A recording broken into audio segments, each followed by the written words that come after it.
केंद्रीय मंत्री व अपना दल की राष्ट्रीय अध्यक्ष अनुप्रिया पटेल ने सोहावल क्षेत्र के आरकुना में जनसभा को संबोधित किया।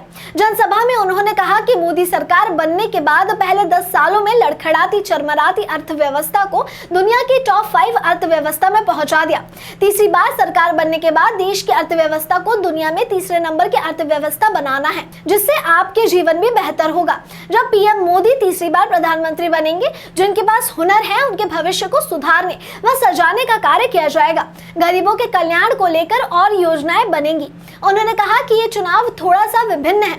70 साल तक देश में दूसरे दलों का शासन रहा, 5 दशक से ज्यादा तो कांग्रेस का शासन रहा, लेकिन इन्हें गरीब जनता की मूलभूत सुविधाओं को पूर्ण करने की सुध नहीं आई। 2014 के बाद 10 सालों में हमारी सरकार गरीब, वंचित, दबे कुचले को प्राथमिकता दी। जिस जनता ने हमें सेवा का अवसर दिया, योजनाओं के रूप में सबकी सेवा की गई। देश के 4 करोड़ गरीब को पक्के मकान, 10 करोड़ उज्ज्वला कनेक्शन, 13 करोड़ घरों में नल से जल पहुंचाया गया। किसानों के अनाजों को सड़ने नहीं दिया गया, उसे गरीबों के घरों में पहुंचाया गया। गरीबों को 5 लाख का बीमा भी दिया गया। जीवन में क्या अंतर आएगा? अरे जब अर्थव्यवस्था फलेगी फूलेगी तो देश मजबूत होगा, सरकार का खजाना मजबूत होगा, और जब सरकार के पास खजाना भरा पूरा होगा तो गरीबों के कल्याण के लिए और भी शिद्दत से योजनाएं चलाई जाएंगी और भी गरीबों को लाभ पहुंचाया जाएगा।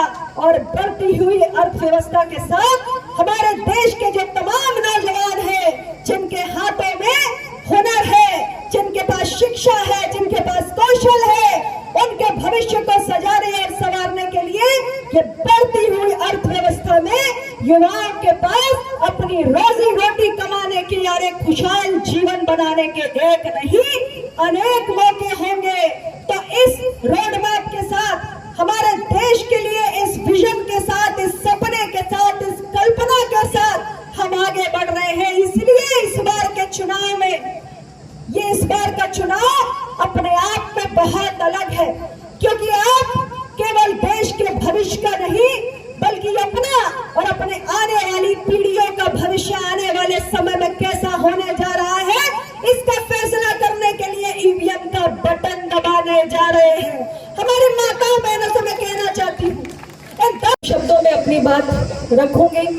पहले तो आने में विलंब हुआ, कई आज प्रधानमंत्री जी के साथ, मुख्यमंत्री जी के साथ कार्यक्रमों में रही तो उनके जब चौपर उड़ जाते हैं फिर हमें उड़ना पड़ता है, तो काफी समय लगा इन सब औपचारिकताओं में। इस कारण मुझे आपके बीच में आने में विलंब हुआ, पर मुझे बहुत खुशी हो रही है यहाँ का ये दृश्य देखकर, ये नजारा देखकर। इतना उत्साह आप सबके अंदर। निश्चित रूप से ये हमारे सांसद जी की इतने वर्षों की गाड़ी कमाई है, आप सबके दिल में बसते हैं। ये मैं बहुत खुश हूँ ये देखकर, और मुझे लगता है कि मुझे बहुत लंबी आपसे बात भी करने की जरूरत। और याद रखिएगा ईवीएम पर कमल के फूल का बटन इतनी बार दबाना है कि सामने जो इंडी गठबंधन का प्रत्याशी खड़ा हुआ है उसकी जमानत जब्त हो जाए। तो अपना दल वालों से एक अंतिम बात कहकर अपनी बात समाप्त करना चाहती हूँ। आपकी पार्टी अपना दल भी मिर्जापुर और रॉबर्ट्सगंज से 2 सीटों से चुनाव लड़ रही है।